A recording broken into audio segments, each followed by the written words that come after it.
So my first question is really just how you came back to UNF. What drew you into stepping into this interim role, and how do you think your experience will make you successful in this position? Well, Sasha, first of all, I want to thank you so much for interviewing me today, because it means the world to me to be back, but also to have an opportunity to speak to our students through the Spinnaker that has a very dear and near space in my heart. As you know, I've shared that with you. Yes, thank you. The University of North Florida is my home. I was born and raised in Jacksonville. As you know, my parents were Cuban exiles, and they met here as adults. I was born at Memorial Hospital, I like to say, and then when I graduated Bishop Kenny High School, I came to the University of North Florida in 1993 and began as a student, and then I transferred to New York University, came back, completed my master's degree and my doctorate here, and the rest of my career followed with a postdoctoral fellowship at the University of Texas at Austin, and then one with the U.S. Department of Education in Washington, D.C. And then my career, just took off. It soared, really. Soared far away from here in 3 states in the District of Columbia. And I had the opportunity then to look at UNF as an interim university president for my university, the place I graduated from. I have so many fond memories. And so it's coming home to me. And I'm just so blessed, to be back here and to really get to know our students. Our trustee, Amelia, who's our SGA president. I know elections occurred. Yes. Last night we have Just some yesterday. finalists. All right, we have final results that are incoming. But Amelia, I shared when I interviewed that I looked forward to experiencing the student experience through the student's eyes, and that's really very meaningful to me. Yeah, and then just kind of expanding off of that, what does it mean to you personally to now be leading the university where you earned 2 degrees? It's a dream come true. I could not be happier. Yeah. It's remarkable, though, because I walk around campus and I think about memories start coming back about when I was a student. For example, this building in 1993, when I came here as a student, was where we registered for classes, and I had a piece of paper that I needed to register with. Yeah. Then I left and came back. My master's degree was amazing. The College of Education gave me an opportunity to serve as an academic advisor, really an internship. We now call them, experiential learning. And I had that opportunity, and they gave me what is really kind of my into higher education. So I walked through that door thanks to the College of Education, became a full-time advisor there, and then had an opportunity to work in student services. So when it comes to my career, my study, my research, my specialization is higher education. Yeah. And it was remarkable that I got my start here, but also my university. My mother graduated from here. Oh, I didn't know that. Prior to 1975, I'm going to try to find what year. So she believes, it's a long time ago, so she believes that it was 1973, 1974. My aunt actually have Polaroid photos of them I'd love to show you before you leave. Polaroid photos of them on my desk, so I come in every morning and I get to see my mom, who is aging and not as well anymore. So it's very rewarding from so many different aspects. Yeah, and can you expand a little bit on how you've seen the university change over the years from when you were a student and then coming back now? So this is one of my favorite questions, because I remember when, as a child, UNF had 1 building. I mean, I was born in 1975.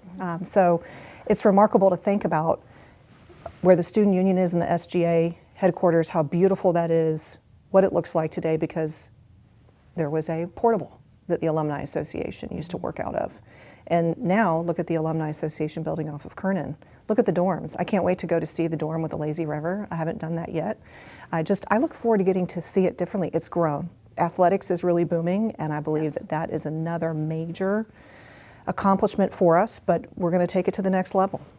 Our faculty, we have many faculty members who are still here. My major professor, who has just been an angel to me, really, she's been my inspiration throughout my career, Dr. Joyce Jones, who helped me not only complete my dissertation with an amazing committee of faculty here, but also helped me throughout my career. I just had dinner with her. She's 82 years old. These are the people that invest in us, that if we're fortunate enough, we have a few, right? We have a few that really invest in us as students, and my recommendation to our student body is to take advantage of the opportunity to get to know the people and the professors here, because that's one of the things that makes UNF so special. Yeah. And then, so talking about your new role here, what does a successful interim presidency look like to you? That is a loaded question. It is a bit. Well, in black and white in my contract, success is defined as ensuring that the strategic planning goals for our university continue to, move on an upward trajectory. Yeah. And so I have the opportunity to work with, and I say opportunity because they're really phenomenal, an amazing President's Cabinet and Executive Cabinet is what we call that group, who are very skilled in ensuring that we're moving forward in that manner. But really, what does it mean? It means, in summary, it means being very active with our students. That's where my heart is, always has been. That's why I'm in this profession. Very active in the community so that the university continues to have a very prominent public-facing exposure, not only from members of the community as success of our students, but also that the president is seen and involved in community relations, economic development, the chamber, those types of matters that are going to continue to build the reputation of our institution. And then a very important part is focusing on our faculty. I'm an academician by trade, and so I care for our faculty. I'm a byproduct of our faculty. I wouldn't be who I am today if it wasn't the faculty that have supported me throughout the years, and not just in my dissertation work or my master's work.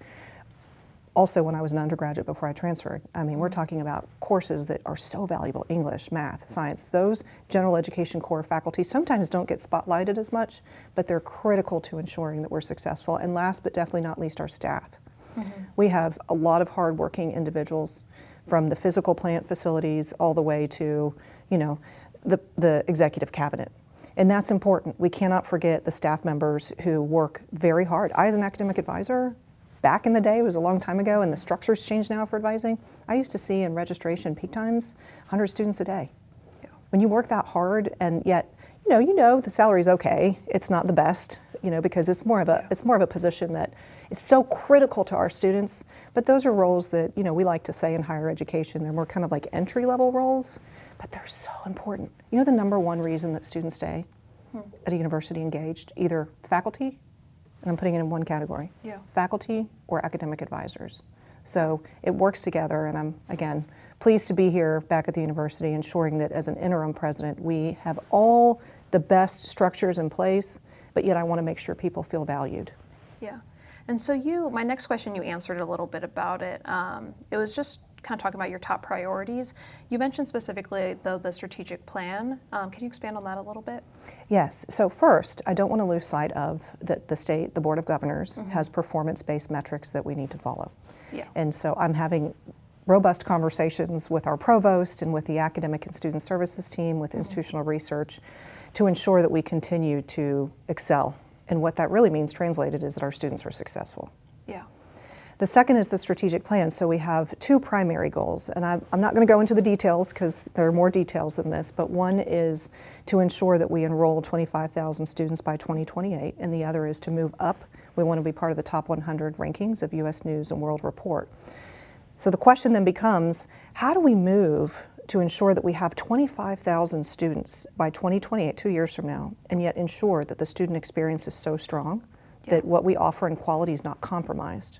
So that's where we are today. Those are some of the main priorities for me internally, is making sure that we are meeting our Board of Governors goals, and then we're also yielding productivity when it comes not only to increasing the student numbers on campus, but also making sure the students, the experience that you have and others have, is top notch. And within all that, you can imagine there are resources that are needed. So we're in the process of kind of fleshing all of that out, and I look forward to being able to be a good thought partner with the team here and with our Board of Trustees, who also wants to ensure our students are successful. I did want to ask you kind of specifically about that goal of 25,000 students. I think you're entering the university at kind of an interesting time, where I saw in your contract it's in theory to next year, next February. So that puts you at 2027, just a year before that 2028 goal of 25,000 students. So how do you plan to kind of keep that momentum going for even the next permanent president? Data informed and collaboration, and then leadership. So first of all, data informed. As I meet with the team weekly, we're looking at enrollment numbers. We have already anticipated that by the fall, we need to enroll 3,700 students more.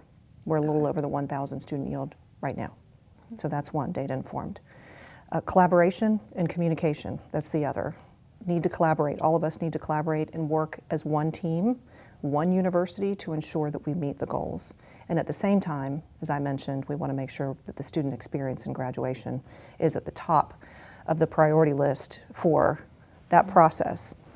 And the last is just making sure that as we pull all of this together and head to that 25,000 student yield, that again, we have the resources that we need to make sure that we're successful. Yeah, absolutely. And then just also as you're stepping into this new position, I did want to kind of open a platform for you. There's a few concerns regarding your tenure at Polk State. I was reading a lot of coverage, primarily from the Lakeland Ledger, and so I saw things about one of the BOT members at Polk State had accused you of falsifying enrollment numbers. There was also a faculty voting on whether or not they should hold a vote of no contest, among a few other things. I think you saw, I wrote a profile on you before you came, and I included some of those things. So I did want to give you the opportunity also to respond to that. And then also specifically, UNF faculty and students who may have seen that and be concerned about your ability to kind of preside over a larger university. Thank you. This opportunity means a lot to me. So first, I'll address the faculty matter. At about approximately 152 full-time faculty, there were only 2 who did not have confidence in me as the president. The vote of confidence never existed. So oftentimes what we read in the media isn't necessarily the reality. It's just based on what kind of research is done and how true the matters are. So I worked very collaboratively with our faculty, and you can imagine if it's only 2, think about the percentage. I don't even know, is that 0.1%? I'm not doing the math fast enough. Close. Close, right, you're close, exactly. So I love our faculty. I mean, they're the heart and soul of our institution, and at Polk, the same. They're great, great individuals. They're strong. Before I left, by the way, the nursing faculty, for example, I attended my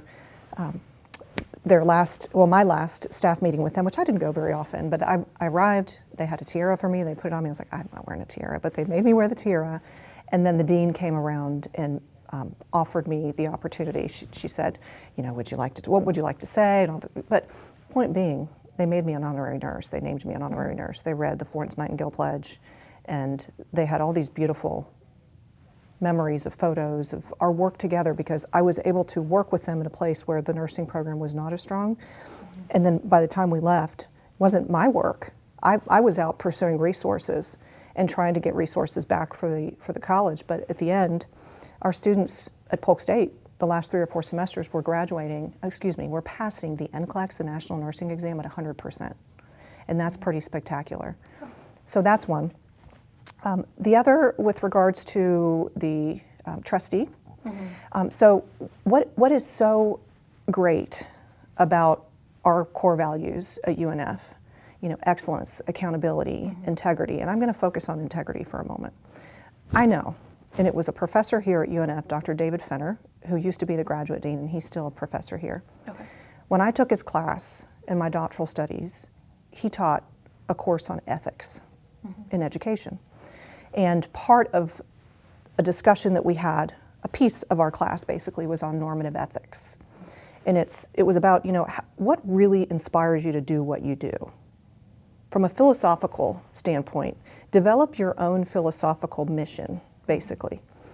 And I developed mine, which was, treat others as you want to be treated, and I'm here for the students, basically. That's what drives me every day. So if I know, and I've been in 3 states and DC, doesn't mean that I know everything. No one's perfect in life, and I accept that. I'm always improving, always trying to make myself better so that I can help students.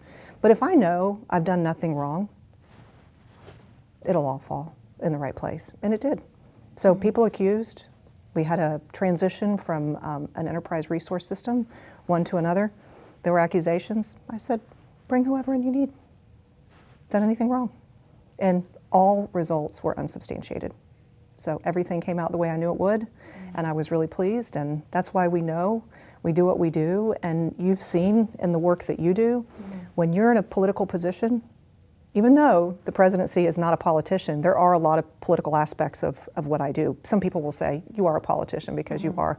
I don't feel I'm an academician, but I do have a political role to play for the university. So having said that, there's public facing, and people are going to try always. It's a great message for our students when I talk to students. People are always going to try to bring you down. There's always going to be jealousy. There's always going to be people who accuse you of doing something. And the reality is then you have to balance the media. And what's the media going to say? And what is the business of communications? Is the business of communications making more money? Because all of a sudden people are now logging in to buy more subscriptions to a media outlet when the article doesn't really even include an opportunity for someone to make a comment that probably should have made a comment. Yeah. And then, you know, you're protecting the institution. My job was to protect everybody, just like it is here at UNF. If I said one thing or I accepted an interview with the media, you know, if you think about leadership and roles, accept an interview with the media, what if the media came back and twisted what I said? You know, so it's a hard situation to be in, but at the end of the day, if you have your integrity, you have everything.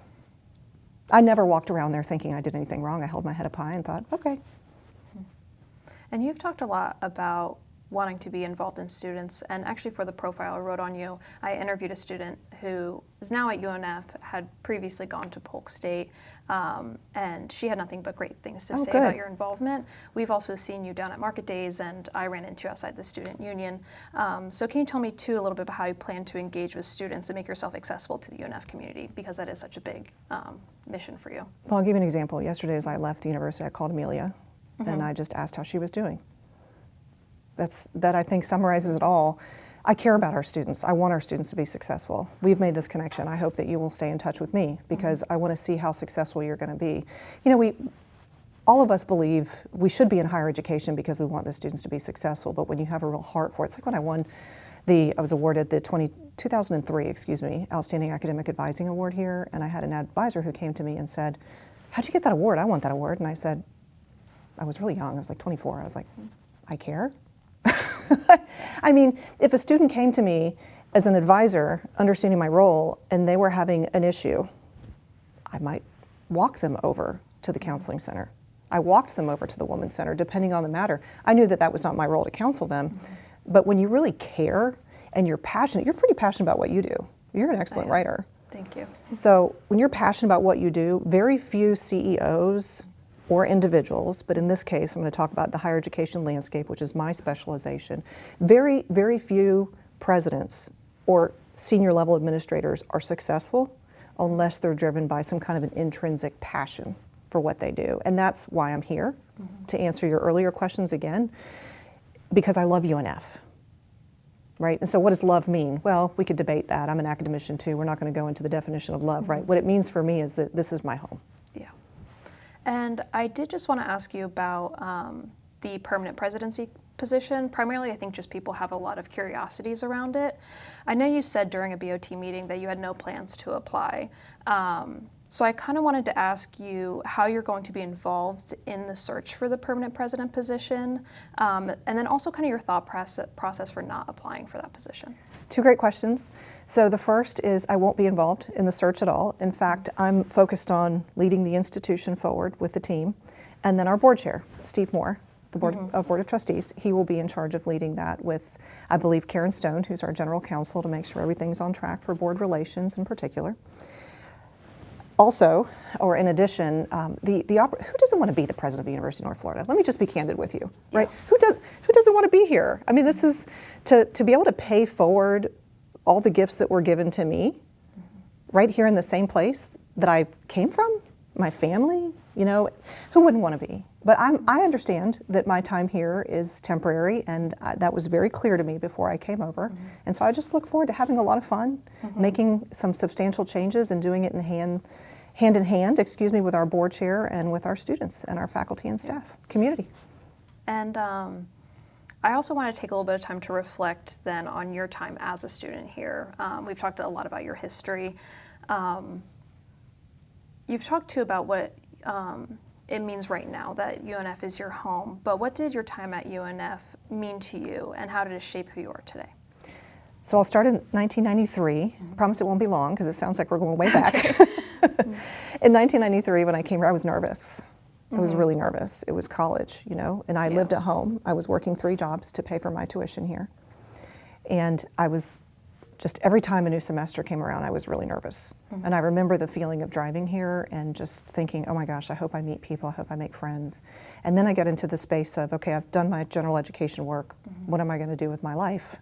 And I started to take some general education coursework and some electives in areas like Introduction to Psychology. At one point I thought, be a mental health counselor, I'll be a psychologist, psychiatrist. And then I got into the class and I didn't perform as well. And I thought, you know what, this is not what I love. So exploration and utilizing the resources. Math was not my forte at the time. So I went to the tutoring center here and utilized the tutoring center as much as possible. It's like I almost lived there. The library was awesome because I commuted. So I'd go to the library and just, spend time. My master's, and then after, the University Center had a course on preparing for the GRE. And so I took a course there. I'd spend time at the University Center, just enjoyed the different spaces across campus. And being a master's student, one of the things that I enjoyed the most was being a teaching assistant for a program with the University of Belize. So I traveled with one of my professors and taught for a week with her. She was there the whole time, the whole semester. But that was eye-opening to see not only the impoverished nature of the setting that, the university with no windows, heat, food didn't look that great.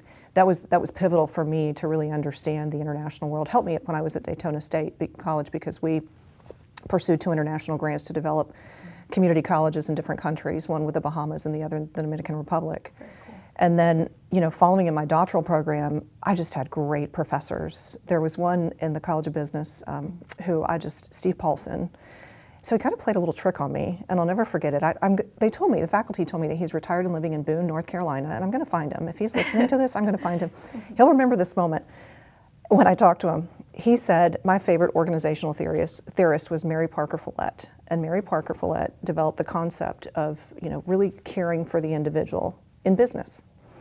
And he said, there's the statue here, students, on campus. Well, I was the only one that went all over campus trying to find the statue. Never existed, right? So we laughed about it in his office. So those are the moments that shaped me as a student. Great moments like that. There were more. Of course. And you had mentioned previously that when you first stepped onto campus that you were pretty nervous. Yes, as a student. So as more freshmen are coming on, and I'm sure a lot of people have those same anxieties as they're starting college for the first time, what kind of advice would you give them? Do your best not to be nervous. We've got so many great students like you to be able to mentor, guide other students. Turn to the professionals that we have here who truly care about UNF. We want to continue to engender a culture of care. The university's grown. We're moving. We just became Research 2 a couple of years ago. We're developing a plan to become Research 1. We're going to change. Change is the only constant we have in life. We're going to change. So how do we preserve that feeling of making each student feel special and provide them with that kind of assistance in their time here? So turn to the specialists. If the students have issues with anxiety or staying up late. I remember at New York University, I had a tough roommate. And I ended up going to the counseling center and talking to the counselor about, just my schedule. And she looked at me and said, you really don't need counseling. I said, I know, but this is tough. I'm not sleeping at night. What do I do? It's just getting direction about who to talk to, right? NYU was so big. I went to talk to the specialists in the dorm area and residence life, and we were able to change my situation. So it's coming to the people who are experienced to help you. And that's, or to help our students. That's what I would hope for every student. Turn to us. And P.S., the president cares about our students, so that's me. So come say hello. If I'm available to step out, I'll say hello.